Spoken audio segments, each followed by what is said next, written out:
I'm seeing persons who have no business anywhere where sensible human beings are gathered being appointed to go and represent Nigeria as ambassadors. Have you seen our president at international fora? He will be stood to one corner, incapable of mixing with the persons he was meant to be interfacing with.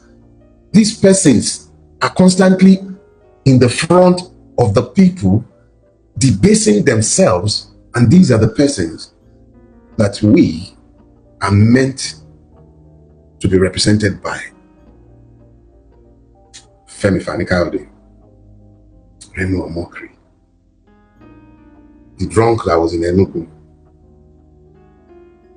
And we are lying to ourselves that we are still possessed of a country. You shout and send out distress signals when the state is failing, is structurally weak, not when it has imploded. And let me be very clear about this. You only speak to those who can hear you. And it is unfortunate that the Nigerian state is completely incapable of hearing. So my SOS is not to the Nigerian state. My SOS is to everyone and anyone who is still capable of hearing, whether that be foreign governments, whether that be Nigerians in the diaspora, whether those be Nigerians who are also victims right here in Nigeria with me. It is time we all came to the understanding of the fact that this is not about rearranging deck chairs on a sinking ship. The state is sinking. Look, it's lost territory. It cannot control its own territory. And this is in stages. Let me show you. In Katsina, Buhari's home state, entire local government areas are in the hands of what we euphemistically refer to as bandits. We have spoken volumes about the true definition of the terrorists that the Nigerian state mollycoddle and call bandits. They control local governments. They're collecting taxes. They are collecting taxes. Our government is incapable of projecting power into those places. It has no capacity to do that. What I am explaining to you is that whilst you might be ensconced in a situation similar to mine, where I am capable of speaking Dogonturenchi in air-conditioned spaces, there are Nigerians burying their loved ones today because the Nigerian state has failed in its most basic duty of protecting them. You can call it any name you care to call it. The person is being killed in Katsina. You can't call that genocide. Those are fellow Fulanis and Muslims too.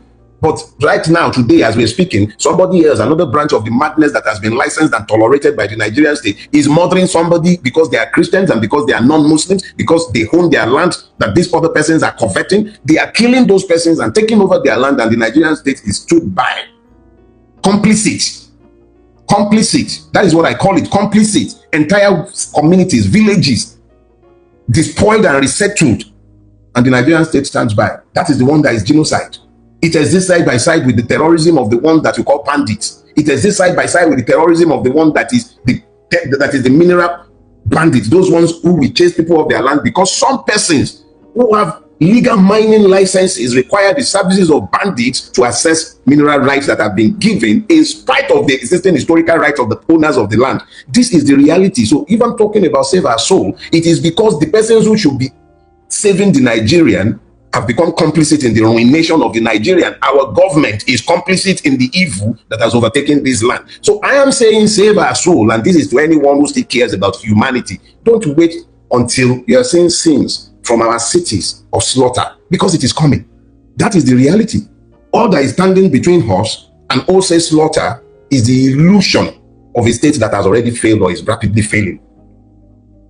How can you say it's not a failed state, where the state is no longer able to project power and it does not have a monopoly of force?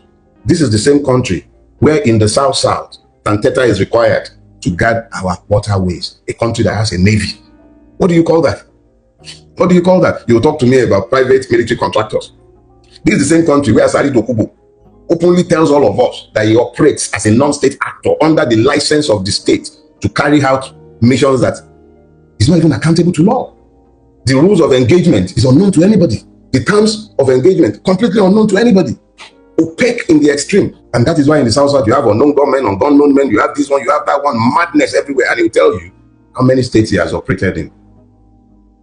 Why won't he boast about it in a country overtaken by impunity? My friend too, Philip, on Facebook was quipping about how maybe MC Olomo should have made the ambassadorial list. How could he make the list when they need him for the 2027 election and all the other strong things that has to be done in the country?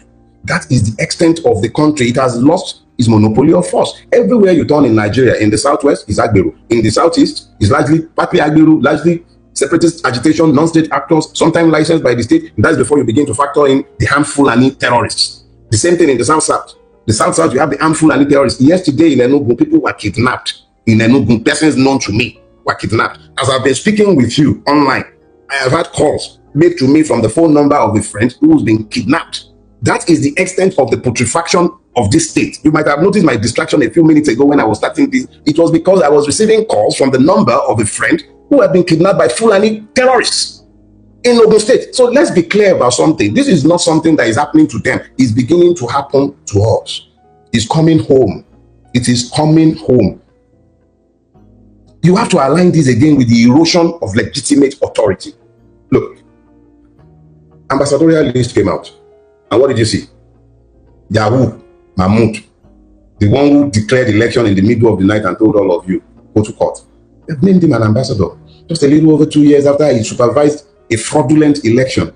Look, justice must not only be done, it must be seen to have been done. This is a deliberate undermining of the electoral process.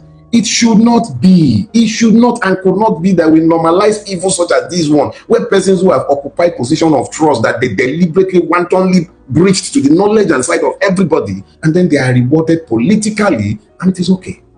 And you say that is not a failing state. How do you build institutions that endure when such nepotism, such brazen act of corruption are rewarded by the persons who benefited from this evil? And you are not talking about the faith. Okay, so how do you have faith in that electoral process? So I believe, worship it, or whatever the name of the new INEC chairman is, just like it used to be that when you become the NBA chairman, you automatically made it to become the Attorney General. So now once you become INEC chairman, there's an ambassadorial position waiting afterwards. Is this what we are saying to ourselves? And we think it's not time to shout to those who are still capable of hearing that there is nothing right about this. There is nothing right about this. It does not make sense. It doesn't make sense. How do you talk about a country when it doesn't even take itself serious enough to have ambassadors in foreign countries 2 years after a man had smuggled himself to power? You would imagine that a man with the master plan who grabbed this snatched it, we should have governance ready to run by day one, 2 years after. And this is the best that this system has done. Look all around us. We have a youth bulge. We don't even know how many we are. We lie to ourselves and run with all kinds of estimates, from 180 million to 200 million to 230 million to 220 million. Nobody really knows how many we are. But this is deliberately so that all the illegal immigrants who have overtaken our country, you already have them padded in. You don't know how many you have, but one thing that is clear is that there is a huge youth bulge. The unfortunate thing is that the bulk of this is untrained. Where it is trained, it is miseducated. Where it is not, there is a whole heap of issues staring this in the face. This country is failing, is on its way to failure. You have huge population displacement all over the place. I spoke about the one in Plateau State that is properly documented. 64 villages despoiled and resettled. And there are still governments in this country. A local government chairman is collecting money in relation to those places that have been despoiled and resettled. How?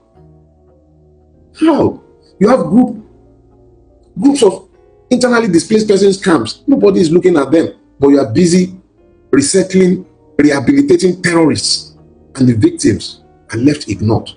How do you expect to have peace so that a country might endure or even survive? You have unresolved group grievances. The Igbo have genuine grievances against Nigeria. So do the Ijaws, so do the Yoruba, so do everybody in Nigeria. Almost everyone has one grievance or the other, legitimate ones, against the Nigerian state, and we dare not ask questions. If we speak, we are intimidated, in some cases killed, just for speaking. Nothing more, just for speaking.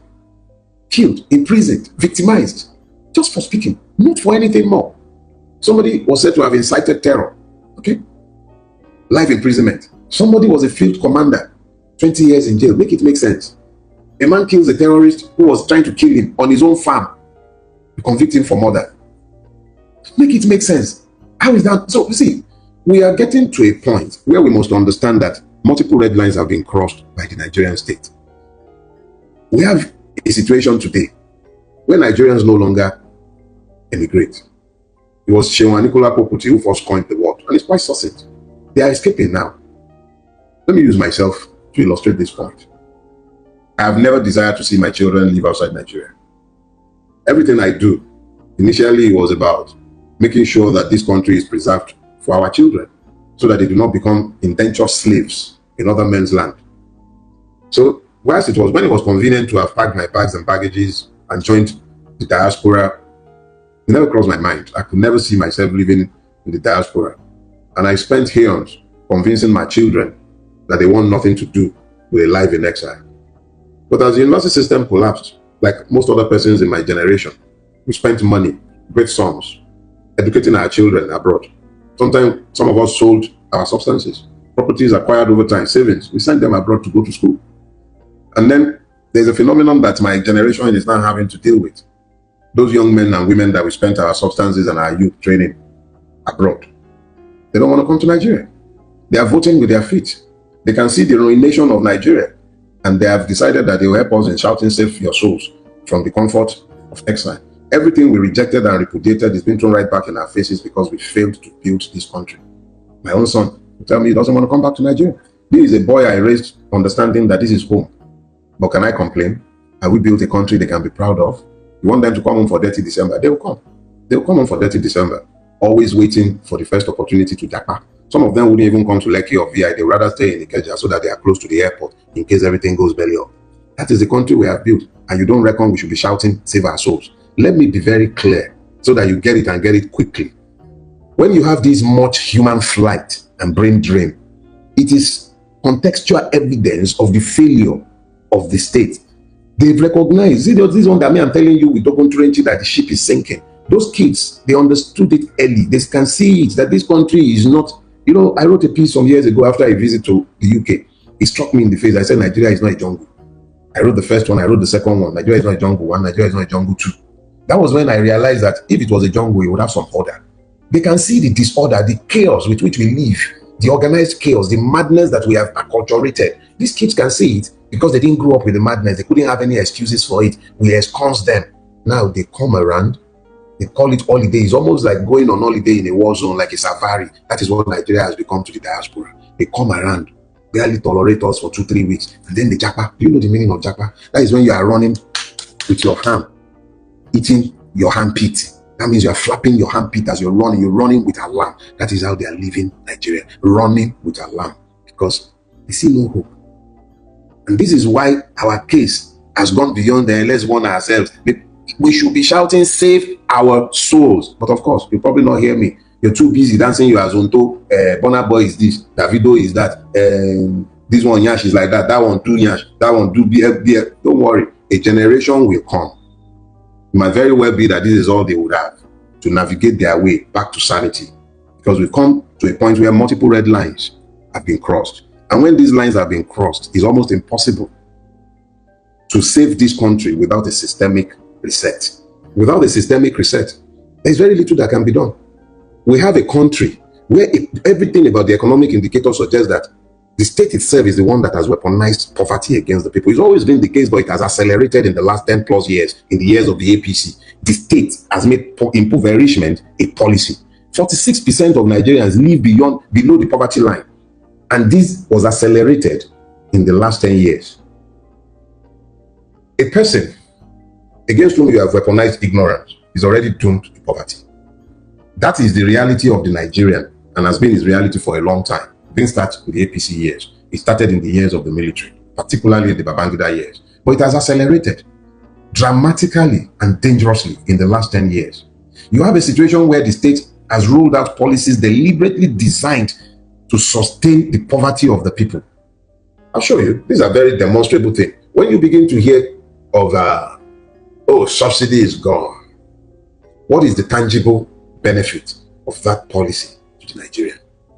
There must be benefits intended when policies are mooted or initiated or executed.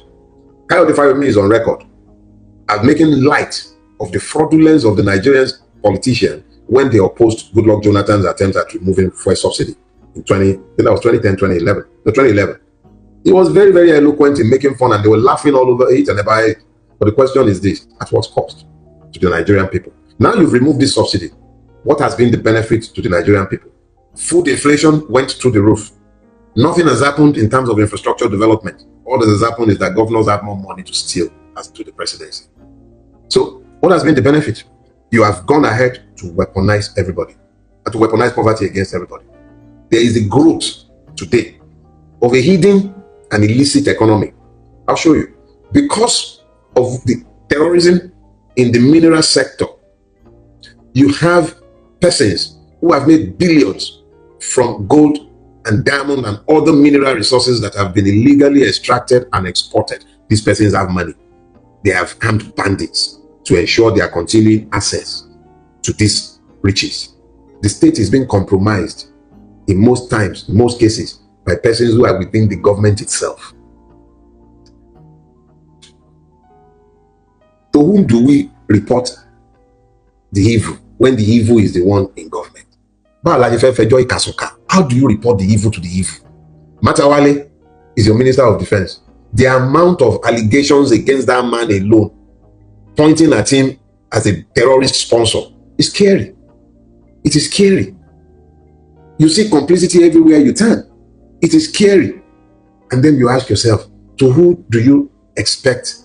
To who do you turn in expectation of salvation, when the persons who should cure the ailment are the ones who are making it to fester?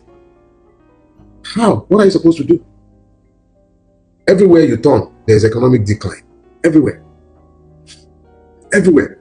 Even government itself sometimes cannot pay salaries. And you talk about a government when it is already collapsing. Look, when the people look to his government and all they see is just widespread perception of corruption and power privatized for the benefit of a few. Nigeria today, I've spoken to it. I spoke of the feudal republic of Nigeria. That is what we have today. Power being exercised for the benefit of a chosen few. I can't even use the word elite for them because there is nothing elitist about these people. All they do is consume. They are not unlike that insect that stays inside grain, eats and defecates until it dies. That's all the Nigerian politician does. No purpose, no mission, nothing. And those are the ones to whom we are meant to take our appeal. Look all around you. The state is collapsing everywhere you turn. You have states within the state. Yes. I told you last week of the terrorists.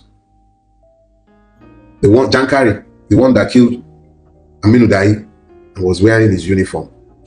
An ACP, Assistant Commissioner of Police, was murdered by a terrorist, and the terrorist was wearing his uniform to attend what they called a peace party, where terrorists had told government, we don't want to see any policeman. It wouldn't surprise me if General Uba's uniform turns up on the back of a terrorist, because this is what we have tolerated as a country. Now, there is a famous dictator. He says that the judiciary is the last hope of the common man. You and I'm not exactly common, because I am not incapable of speaking for myself. But there are innumerable Nigerians who are essentially common. And those are the ones that should be the barometer by which you gauge the effectiveness of a judicial system. But no Nigerian looks to the judiciary for hope. If they did, the retired chief of naval staff would not have required the Yerima to stop Wike. It's because nobody has any hope in a judiciary that has proven itself incapable of delivering justice or equity. So everybody takes the law into their hands because nobody has any hope. We don't place any hope in the judiciary.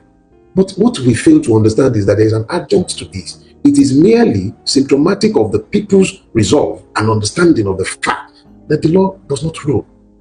The people know that the law does not rule. The rulers themselves admit that the law does not rule, which is why they would deploy impunity against impunity.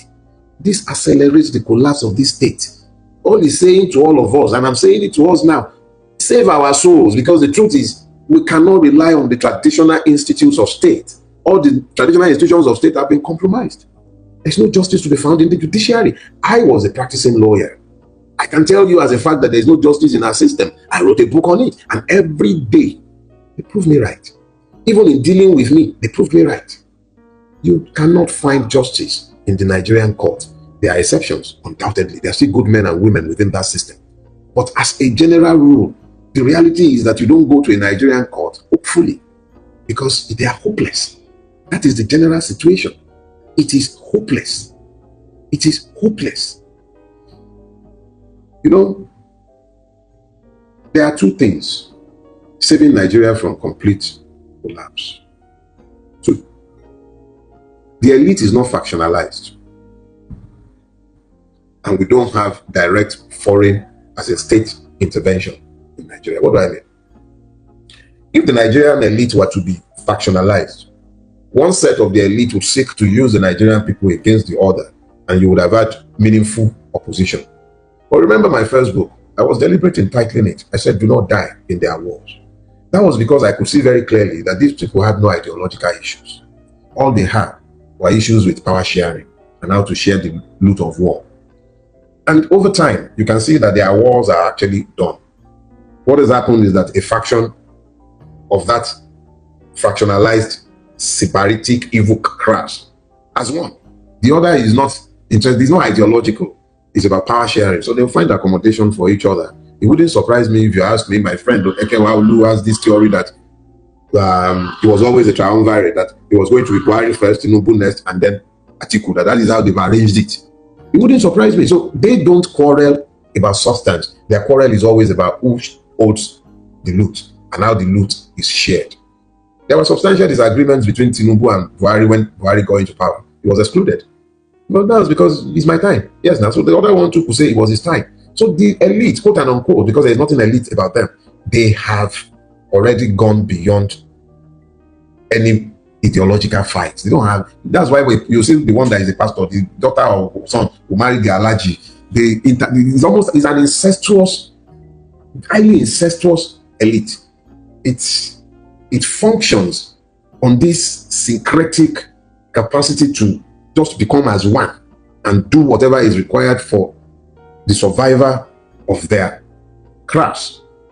Whatever it takes, they are willing to do it. So because of that, the illusion of a state is maintained because there aren't strong persons pulling apart on the basis of ideology, which would have ordinarily been strong enough to checkmate the worst excesses of those in power. But it's no such thing.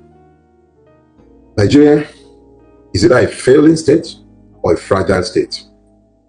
It's not like Somalia and Syria, because we still pretend, but it's nearing collapse, and its collapse is almost imminent. Let me say this. The Nigerian is resilient, very resilient, but we have a democratic process that is highly challenged, completely compromised, highly challenged, in danger of imminent collapse. I will say this to all of us. I farabale kebosi mi o seje josi. It is a difficult proverb to interpret or transliterate, but let me seek to explain myself. Even in this late hour, as late as it seems, because I must be sincere with you, Nigeria is in danger of imminent collapse.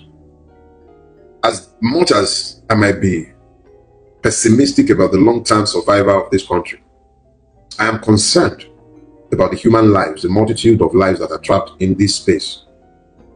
And this is why I'm making this appeal to all of you who are still capable of saving our soul. Nigeria is in a dire state, in a bad place. It's in darkness. You need to beam your light on us. If a aircraft is going down and it puts out that signal, save our soul, a distress call, and we qualify to put out that distress call this morning, it is incumbent on those who have the capacity to save the distressed souls, to save them. So if you're hearing me this morning and in some way, shape or form, you retain the capacity to do anything to help Nigeria to a systemic reset without violence, help us. I am not preaching impotence, and I'm not suggesting that there isn't a place for personal responsibility, and the Nigerian must take responsibility, even those who call themselves victims, including myself. By this time next week, we should have the ICE platform available for us. We're building the platform already. Akunle Lawal did put out some news on the Instagram platform that is already in place. The purpose at this point can no longer be, it's not about 2027. Any idiot who is talking about 2027, please stop. I'm not going to discourage you from registering to vote. That is a way of showing that you are still human and you retain the capacity. But let's pause discussions about election for a season. Let this be about preserving lives and ensuring that we do not become victims in what is already upon us. It is critical that you begin to organize yourselves. Don't just wait for the ICE platform, which will allow for more interaction amongst ourselves, but at your own levels, wherever you are, whether you're in schools, whether you're at work, in your community, begin to organize yourselves. What kind of country do you want to see? If we're calling you to action, we must be calling you to action to achieve a specific, defined goal. That is when it does not descend into violence. And this is why educating you first is of critical importance. If anything of value must be had. In a few days, it will be the first year anniversary of my abduction and incarceration. Everything that you could ask of me in my own role, in my private space, I've done. Paid a very steep price for doing what I do. And I'm happy to pay even more. But it wouldn't be worth anything if you do not organize yourselves. Organized, we cannot be saved. It is critical that we organize. And you can't do that if you continue to allow yourselves to be divided. Your ship is sinking. If we all act in concert, we might yet be saved. But we are not going to be saved by the multiple divisions that have been wrought against us. God bless you, everybody. I didn't come to scare you. That's not my purpose. But I do need you to understand the gravity of our situation.